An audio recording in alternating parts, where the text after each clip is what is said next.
धौलाधार की पहाड़ियों के बीच एक ऐसा गांव जहां रात होते ही सन्नाटा सांस लेने लगता है। एक सुनसान कव्वाल, एक पुराना पीपल और एक फौजी जिसने उस रात कुछ ऐसा देखा जिसे इंसान देखकर जिंदा नहीं लौटते। आप देख रहे हैं रात फ्लिक्स, जहां हर कहानी के पीछे छिपा है एक साया।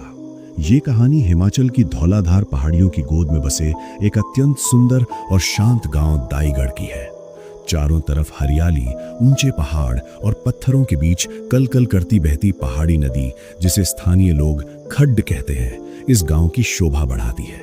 लेकिन इस सुंदरता के पीछे एक ऐसा खौफनाक सन्नाटा भी छिपा है जिसे पार किए बिना कोई गांव तक नहीं पहुंच सकता। मुख्य सड़क से गांव की ओर जाने वाला 2 किलोमीटर का रास्ता बेहद सुनसान है, जिसमें 1 किलोमीटर की खड़ी चढ़ाई आती है जिसे पहाड़ी भाषा में कव्वाल कहा जाता है।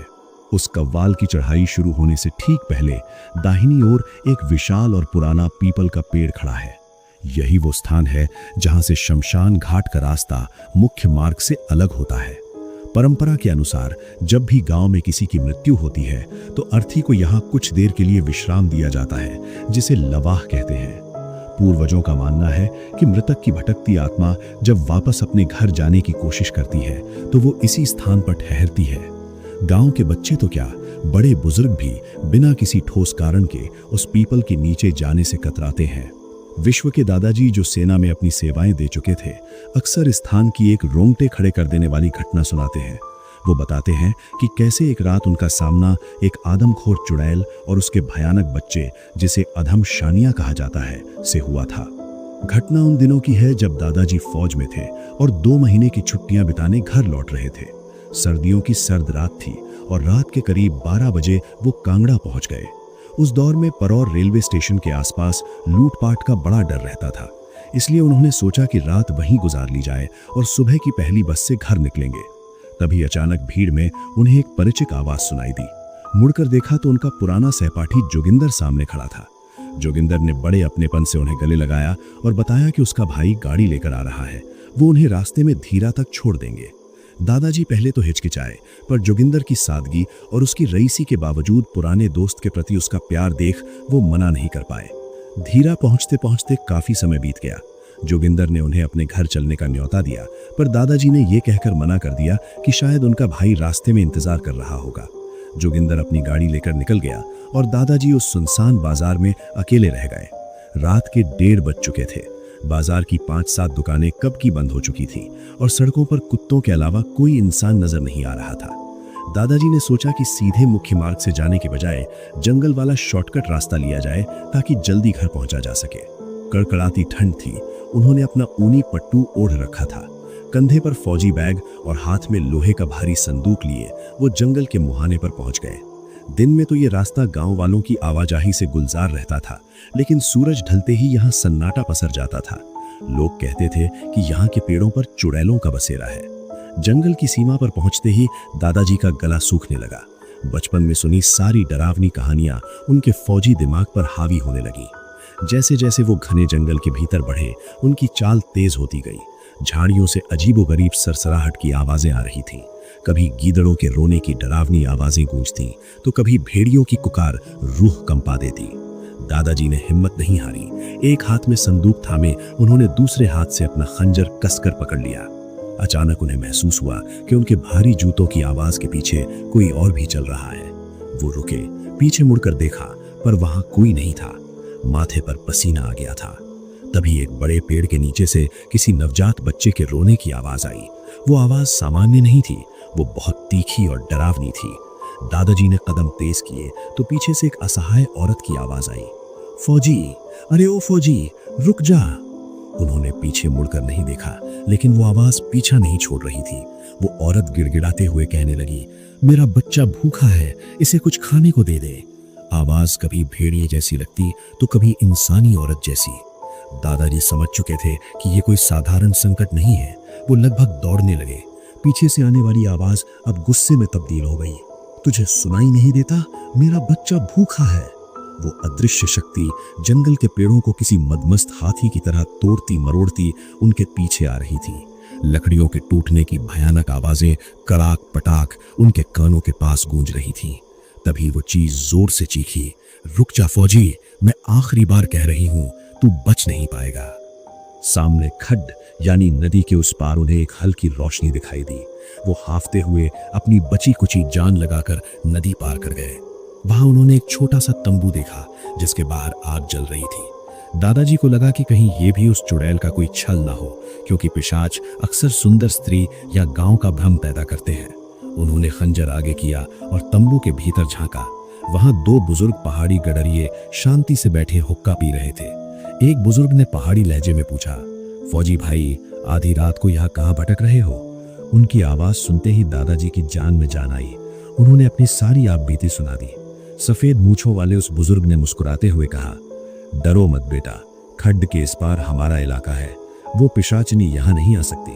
बुजुर्ग ने बताया कि वो औरत और उसका अधम शानिया बेटा अक्सर अकेले राहगीरों को अपनी आवाज के जाल में फंसाकर उनका लहू पी जाते हैं।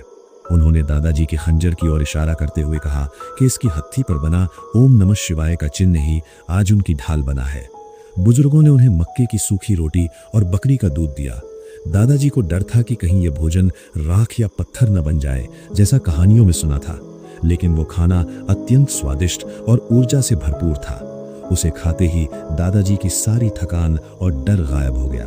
उन्होंने एक ऊनी कंबल ओढ़ा और उन बुजुर्गों के संरक्षण में गहरी नींद सो गए। अगली सुबह जब पक्षियों की चहचहाहट से उनकी आंख खुली तो वो दंग रह गए। वो किसी तंबू में नहीं, बल्कि खड्ड के किनारे एक विशाल पत्थर के सहारे खुले मैदान में लेटे थे। वहां ना तो कोई गडरिया था, न कोई भेड़ बकरी और न ही आग के अवशेष। उन्हें लगा कि शायद ये कोई सपना था, लेकिन जैसे ही वो उठने लगे उनकी नजर पास ही पड़े उसी पीतल के पुराने गिलास पर पड़ी जिसमें उन्होंने रात को दूध पिया था। जब उन्होंने अपना पट्टू उठाया तो उसके नीचे दो काले तराशे हुए पत्थर रखे थे। दादाजी को तुरंत याद आया कि ये वही स्थान है जहां गांव के लोग अपने रक्षक देवता पहाड़िया मामा को भोग चढ़ाते हैं। उन्हें समझ आ गया कि स्वयं देव शक्तियों ने उस रात एक गडरिये का रूप धरकर उनकी जान बचाई थी। दादाजी ने श्रद्धा से उन मूर्तियों को प्रणाम किया और अपने गांव दाईगढ़ की ओर चल पड़े। घर पहुंचते ही विशंभर को ऐसा लगा मानो वो किसी भयंकर दुष्स्वप्न के चंगुल से छूटकर उजाले में आ गए हों। लेकिन ये सुकून पल भर का था। जैसे ही उन्होंने दाईगढ़ की अपनी दहलीज पर कदम रखा, उनका शरीर भयंकर रूप से तपने लगा। घर वाले उन्हें सवेरे सवेरे इस अचानक और बेहाल हालत में देख सन्न रह गए। विशंभर के भीतर अपनी आप बीती सुनाने की तड़प थी। वो बताना चाहते थे कि उस रात खड्ड के किनारे क्या हुआ, लेकिन शब्दों के बजाय उनके मुंह से केवल दांतों के किटकिटाने की आवाज निकल रही थी। उनका अपने शरीर पर से नियंत्रण पूरी तरह से खो चुका था। पसीना माथे से बहकर आंखों में जा रहा था और नजरें शून्य में टिकी थीं। उनकी पत्नी विद्या ने जब थर्मामीटर लगाया तो वो भी चीख पड़ी। बुखार लगभग 106 डिग्री के पार पहुंच चुका था। पूरा गांव जुट गया। कोई माथे पर ठंडी पट्टियां रख रहा था तो कोई हाथों पैरों पर गाय के शुद्ध घी की मालिश कर रहा था। लेकिन विशंभर को तो बस ऐसा महसूस हो रहा था जैसे वो किसी अंतहीन अंधेरे कुएं में गिरते जा रहे हों। इसके बाद उनके होश पूरी तरह ओझल हो गए। जब लगभग 15 दिनों के लंबे उपचार और अस्पताल के चक्करों के बाद विशंभर को होश आया तो उनकी पत्नी की नम आंखें चीख चीख कर गवाही दे रही थीं कि वे दिन परिवार के लिए कितनी बड़ी अग्नि परीक्षा थे। 20 दिनों बाद जब उन्हें अस्पताल से छुट्टी मिली और वे वापस दाईगढ़ लौटे तो किस्मत का खेल देखिए, उन्हें उसी जंगल वाले पुराने रास्ते से गुजरना था। इस बार उजाला था और सुरक्षा के लिहाज से गांव के लगभग 10 तगड़े आदमी उनके साथ चल रहे थे। सब हंस बोल रहे थे ताकि विशंभर का डर कम हो सके, लेकिन उनके भीतर एक अनजाना भय कुंडली मारे बैठा था। जैसे ही वे लोग उस खड्ड से महज 15 मीटर की दूरी पर पहुंचे, अचानक विशंभर का शरीर पत्थर की तरह अकड़ गया। उनकी आंखों की पुतलियां पलट गईं और वो एक खूंखार जानवर और डरावनी औरत की मिलीजुली आवाजें निकालते हुए पागलों की तरह पीछे जंगल की ओर भागने लगे। गांव के लोग कुछ समझ पाते इससे पहले ही विशंभर किसी जंगली बंदर की फुर्ती से जंगल के मुहाने पर खड़े एक विशालकाय सेमल के पेड़ पर चढ़ गए। देखते ही देखते वो करीब 40 फीट ऊपर पेड़ की सबसे ऊपरी टहनी पर जा बैठे। नीचे खड़ी विद्या का रो रो कर बुरा हाल था। ऊपर बैठा विशंभर नहीं बल्कि कोई और था जो भयानक ठहाके लगाकर कह रहा था, फौजी, मैंने कहा था ना तू मुझसे नहीं बच पाएगा। मेरे भूखे बच्चे को तड़पता छोड़कर भागा था, अब तुझे कौन बचाएगा। गांव के मुखिया ने तुरंत भांप लिया कि ये कोई बीमारी नहीं बल्कि वही ऊपरी हवा का साया है जो जंगल से इनके साथ आया है। विजय को दौड़कर पंडित जी को लाने के लिए भेजा गया। जैसे ही पंडित जी अपनी मंत्रों की पुस्तक लेकर पहुंचे, पेड़ पर बैठी उस दुष्टात्मा ने उन्हें ललकारा और चेताया कि वो इस दुश्मनी के बीच में ना आए। लेकिन पंडित जी ने निर्भय होकर पेड़ के नीचे सुरक्षा चक्र बनाया और ओम ह्रीम क्रीम चामुंडाए के मंत्रों का जाप करते हुए आहुति देनी शुरू की। जैसे ही हवन का पवित्र धुआं ऊपर टहनियों तक पहुंचा, विशंभर के शरीर से एक काली परछाई निकलती हुई सबको दिखाई दी। होश आने पर जब विशंभर ने खुद को उतनी ऊंचाई पर पाया तो उनका दिल दहल गया। वो तो फौजी ट्रेनिंग की बदौलत रस्सी के सहारे जैसे तैसे नीचे उतर आए, लेकिन उनके हाथ पांव पेड़ की खुरदरी छाल से रगड़कर लहूलुहान हो चुके थे। पंडित जी ने गंभीर होकर बताया कि ये अर्ध शरीरी चुड़ैल और उसका पिशाच बेटा अधम शानिया अब पूरे गांव के खून के प्यासे हो चुके हैं। उन्होंने सुरक्षा के लिए गांव के चारों ओर अभिमंत्रित पीली सरसों से एक रक्षक रेखा खींच दी और सख्त हिदायत दी कि रात के समय कोई भी इस रेखा को पार न करे। लेकिन गांव के दो प्रेमी किशोर और रज्जो इस चेतावनी की गंभीरता को नहीं समझ पाए। प्रेम के वशीभूत होकर वे रात के सन्नाटे में गांव के बाहर पुरानी पशुशाला में मिलने निकल पड़े। चांदनी रात में रक्षक रेखा पार करते ही काल ने उन्हें घेर लिया। मक्की के ऊंचे खेतों के बीच रज्जू को एक काली आकृति बैठी दिखी। उसे लगा शायद किशोर है, पर पास पहुंचने पर सड़े हुए मांस की तीखी गंध और सीलन ने उसका दम घोंट दिया। जैसे ही किशोर उस आकृति की सच्चाई जानने के लिए आगे बढ़ा, उस चुड़ैल ने मुड़कर एक भयावह अट्टहास किया। किशोर के कुछ कहने से पहले ही उसके खंजर जैसे नाखूनों ने एक ही वार में उसकी पीठ चीरकर उसका धड़कता हुआ कलेजा बाहर निकाल लिया। रज्जो बदहवास होकर गांव की तरफ भागी, लेकिन रक्षक रेखा से कुछ ही मीटर पहले उस विक्षिप्त अधमशानिये ने उसकी छाती पर बैठकर उसके गले की नस को काट दिया। अगली सुबह जब गांव वालों ने वहां दो नर कंकाल और फटे हुए कपड़े देखे तो पूरे दाईगढ़ में कोहराम मच गया। शंभू और रज्जो के परिवार का विलाप सुनकर पत्थरों का दिल भी पसीज जाए। अब ये साफ था कि वो चुड़ैल और उसका बेटा इंसानी खून चखकर और भी अधिक ताकतवर और हिंसक हो चुके थे। मुखिया जी ने बिना समय गवाए पंडित जी के पैर पकड़ लिए। पंडित जी ने लंबी गहरी सांस ली और कहा कि अब ये मामला साधारण पूजा पाठ से आगे निकल चुका है। इस आसुरी शक्ति के दमन के लिए उन्हें अपने गुरुजी और 7 प्रखंड विद्वानों को बुलाना होगा। दाईगढ़ के हर घर के ऊपर अब मौत का साया मंडरा रहा था और हर कोई उस काली रात का इंतजार कर रहा था जब इस दहशत का अंतिम फैसला होना था। अपने शिष्य का संदेश पाकर ज्योतिष गुरु ब्रजभान शास्त्री जी को इस बात का आभास हो गया था कि दाईगढ़ की पहाड़ियों में कोई सामान्य प्रेत नहीं बल्कि साक्षात यमराज का दूत उतर आया है। पंडित ब्रजभान शास्त्री कोई साधारण विद्वान नहीं थे। लोग उन्हें त्रिकालदर्शी मानते थे। उनकी दिव्य दृष्टि के सामने व्यक्ति का भूत, भविष्य और वर्तमान किसी खुली किताब की तरह साफ हो जाता था। उनकी आयु को लेकर भी गांव-गांव में किंवदंतियां थीं। कोई उन्हें 100 साल का बताता तो कोई कहता कि उनकी उम्र 120 वर्ष से भी अधिक है। पर उनके चेहरे का तेज किसी तपस्वी की भांति आज भी दमकता था। वे केवल भविष्यवक्ता ही नहीं थे बल्कि तंत्र विद्या के भी शिखर पुरुष थे। अनजानी रूहें और पिशाच उनकी दिव्य दृष्टि से छिप नहीं सकते थे। उन्होंने अपने जीवन काल में न जाने कितनी काली रूहों, जिनों और खूंखार चुड़ैलों का दमन कर पीड़ितों को मुक्ति दिलाई थी। शास्त्री जी ने तुरंत अपने 5 प्रखंड शिष्यों और एक सिद्ध प्रेत तांत्रिक को बुलावा दिया और आदेश दिया कि आगामी मंगलवार को दाईगढ़ को इस अभिशाप से मुक्त करना है।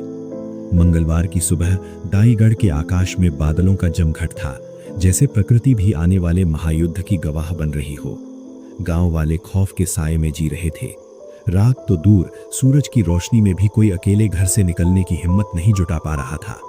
तभी सुबह के 10 बजे के करीब 7 भगवाधारी पंडितों और एक भयानक भैरव रूपधारी तांत्रिक की टोली खड्ड पार कर गांव में प्रविष्ट हुई। उन्हें देखते ही गांव वालों को ऐसा लगा मानो स्वयं ईश्वर ने उनकी रक्षा के लिए अवतार लिया हो। पंडित ब्रजभान शास्त्री जी ने सबसे पहले उस स्थान का निरीक्षण किया जहां किशोर और रज्जों के कंकाल मिले थे। उन्होंने वहां की मिट्टी को मुट्ठी में भरा, उसे सूंघा और माथे से लगाया। उनकी भ्रिकुटियां तन गईं। उन्होंने गंभीर स्वर में कहा, मुखिया जी, ये किसी जंगली जानवर का नहीं बल्कि एक अत्यंत दुष्ट और बिगड़ैल पिशाचिनी का काम है। तुरंत सारी हवन सामग्री यही मंगवाओ, हमारे पास समय बहुत कम है। मुखिया जी ने सविनय जलपान का आग्रह किया, पर शास्त्री जी गरज उठे, देख मुखिया, हम यहाँ मनोरंजन करने नहीं आए हैं। हर पल भारी है, सामग्री मतलब अभी। विजय और अन्य ग्रामीण तुरंत तैयारियों में जुट गए। शास्त्री जी ने विशंभर यानी विश्व के दादा को अपने पास बुलाया और उनकी आंखों में झांकते हुए कहा, विशंभर, तुम उस रात साक्षात महाकाल की कृपा से बच गए। अगर तुमने वो नदी पार न की होती तो आज तुम्हारा कंकाल भी इन्हीं खेतों में पड़ा होता। वो दुष्टात्मा तुम्हारे भीतर प्रवेश कर चुकी थी और अगर समय रहते उसे निकाला न जाता तो वो तुम्हें दीमक की तरह अंदर से खा जाती। शास्त्री जी ने भीड़ को वापस घर भेज दिया और केवल मुखिया, विशंभर, विजय, शंभू और हरिया को अपने साथ रोका। उन्होंने अपने शिष्य नकुल कुलश्रेष्ठ को सर्वप्रेत बाधक यंत्र बनाने का निर्देश दिया। कुलश्रेष्ठ जी मंत्रोच्चारण करते हुए लाल और पीली डोरियों में गांठें बांधने लगे। ओम सर्वविधिनिकारी प्रेत पिशाचिनी श्री चामुंडाय विजय नमो नमः। वही तांत्रिक को प्रेतकर्षण सामग्री तैयार करने को कहा गया ताकि वो दुष्टात्मा छिपने के बजाय सामने आने को मजबूर हो जाए। स्वयं ब्रजभान जी ध्यान में लीन हो गए ताकि वो उस तिलिस्मी वस्तु या उस गुप्त ठिकाने का पता लगा सकें जहां उस चुड़ैल की प्राण शक्ति बसी थी। सूर्यास्त होते ही शास्त्री जी के नेतृत्व में 10 पुरुषों का ये जत्था हाथ में मशालों और अभिमंत्रित चाकू लेकर जंगल की ओर चल पड़ा। शास्त्री जी ने चेतावनी दी, रास्ते में कोई भी किसी अज्ञात स्वर का उत्तर नहीं देगा। ये रास्ता कायरों का नहीं है, केवल ईश्वर पर अडिग विश्वास रखने वाले ही मेरे साथ चलें। जंगल में एक भयानक सन्नाटा पसरा था। हवा तक नहीं चल रही थी, जैसे पेड़ पौधे भी अपनी सांसें रोककर मौत का इंतजार कर रहे हों। विशंभर उन्हें उस पुराने पीपल के पेड़ के पास ले गए जहां उन्हें सबसे पहले बच्चे के रोने की आवाज आई थी। शास्त्री जी ने निर्देश दिया, 100 मीटर के दायरे में ऐसा पेड़ ढूंढो जो प्रजाति के अन्य पेड़ों की तुलना में बौना रह गया हो, जिसके पत्ते मुड़े हुए और मोटे हों। जैसे ही वो पेड़ दिखे, बिना सोचे अपना अभिमंत्रित चाकू उसमें घोंप देना। सभी लोग बिखर गए। विजय, जिसका दिल किशोर और रज्जो के खौफनाक अंत को याद कर बैठा जा रहा था, कांपते हाथों से चाकू थामे आगे बढ़ा। अचानक पीछे से उसे मुखिया जी की आवाज आई, डर लग रहा है क्या विजय? विजय ने पलटकर देखा और राहत की सांस ली। मुखिया जी ने मुस्कुराते हुए कहा, अब डर की जरूरत नहीं, पंडित जी ने चुड़ैल का खात्मा कर दिया है। आओ, अपना ये रक्षक धागा तोड़कर इस पेड़ के नीचे रख दो और प्रणाम करो। विजय, जो खुशी और राहत में अंधा हो चुका था, उसने अपना चाकू एक तरफ रखा और जैसे ही पेड़ के सामने झुका, उसने देखा कि नीचे ढेरों टूटे हुए धागे पड़े थे। वो कुछ समझ पाता इससे पहले ही मुखिया जी का चेहरा किसी झुलसे हुए मांस की तरह पिघलने लगा। वे जोर जोर से अट्टहास करने लगे, हे, फंस गया तू तो रे। वे मुखिया नहीं, साक्षात वो चुड़ैल थी। उसने एक ही झटके में विजय का सीना अपने नाखूनों से चीर दिया। विजय की एक हृदय विदारक चीख पूरे जंगल में गूंज उठी। उस चीख को सुनकर शास्त्री जी और तांत्रिक दौड़ते हुए पहुंचे, पर तब तक विजय की अंतड़ियां बाहर बिखर चुकी थीं। तांत्रिक तुरंत मंत्र पढ़ने लगा, तभी झाड़ियों से लकड़बग्घों के हंसने जैसी डरावनी आवाजें आने लगीं। शास्त्री जी ने चिल्लाकर कहा, सावधान, रक्षक कवच मत तोड़ना। अचानक पूरे जंगल में पेड़ों के गिरने और पत्थर बरसने की आवाजें आने लगीं। शंभू और हरिया तांत्रिक के साथ एक तरफ थे, तभी उन्हें वो बौना पेड़ दिखाई दिया। तांत्रिक जैसे ही उस पर वार करने बढ़ा, एक काली आंधी आई और तांत्रिक को किसी गेंद की तरह हवा में उछाल दिया। उसे बार बार जमीन पर पटका गया। तांत्रिक केवल अपने हाथ में बंधे रक्षक धागे की वजह से बचा था, पर एक टहनी से टकराकर वो धागा टूट गया। उसी क्षण उस खूंखार चुड़ैल ने तांत्रिक को दबोच लिया और सबके सामने उसका धड़कता हुआ कलेजा खाने लगी। शंभू और हरिया भी उसी काली शक्ति द्वारा हवा में उछाल दिए गए। पंडित ब्रजभान जी समझ गए कि अब अंतिम प्रहार का समय है। वे उस बौने पेड़ की ओर लपके और प्रेत भस्म सामग्री फेंकने लगे। जैसे ही उन्होंने चाकू उठाना चाहा, वो पिशाचिनी उन्हें भी हवा में उछालने लगी। गिरते गिरते शास्त्री जी ने विशंभर को चिल्लाकर आदेश दिया, विशंभर, फौजी, निशाना लगाओ, चाकू पेड़ में घोंप दो। विशंभर ने अपनी फौजी एकाग्रता बटोरी और पूरी शक्ति से अपना चाकू पेड़ की ओर फेंका। चाकू खच्च की आवाज के साथ पेड़ के तने में धंस गया। पूरा पेड़ किसी जीवित प्राणी की तरह कराहने लगा और उससे गाढ़ा लाल खून बहने लगा। चुड़ैल की डरावनी आवाज गूंजी, फौजी, तूने अच्छा नहीं किया, बदला, मैं बदला लूंगी। ब्रजभान शास्त्री जी, जिनकी एक बाहु की हड्डी टूट चुकी थी, उठे और उन्होंने एक और अभिमंत्रित चाकू पेड़ की जड़ में गाड़ दिया। चुड़ैल अब गिड़गिड़ाने लगी, पंडित, मुझे छोड़ दे, मैं उम्र भर तेरी दासी बनकर रहूंगी। पर शास्त्री जी ने दया नहीं दिखाई। सभी पंडितों ने मिलकर मंत्रोच्चार किया और अंत में एक चांदी की कील उस पेड़ के हृदय में गाड़ दी। एक अंतिम कान फोड़ देने वाली चीख के साथ वो पेड़ पूरी तरह मुरझा गया। शास्त्री जी ने हांफते हुए कहा, इस दुष्टात्मा का विनाश हो चुका है, पर याद रहे, इसका पिशाच बेटा अधम शानिया अब भी इसी पेड़ के इर्द गिर्द कैद है। वो अपनी मां के बिना शक्तिहीन है, पर जब तक ये चांदी की कील यहां है, वो बाहर नहीं निकल पाएगा। दाईगढ़ को उस रात एक बड़ी कीमत चुकानी पड़ी थी, पर वो अभिशाप सदा के लिए दफन हो गया। आज भी लोग कहते हैं कि उस बौने पेड़ के पास जाने पर हवा में एक ठंडी सहरन महसूस होती है, जैसे कोई आज भी उस चांदी की कील के खुलने का इंतजार कर रहा हो। कहते हैं उस पेड़ की जड़ में आज भी एक चांदी की कील धसी है और उसके नीचे कैद है एक अधूरी भूख।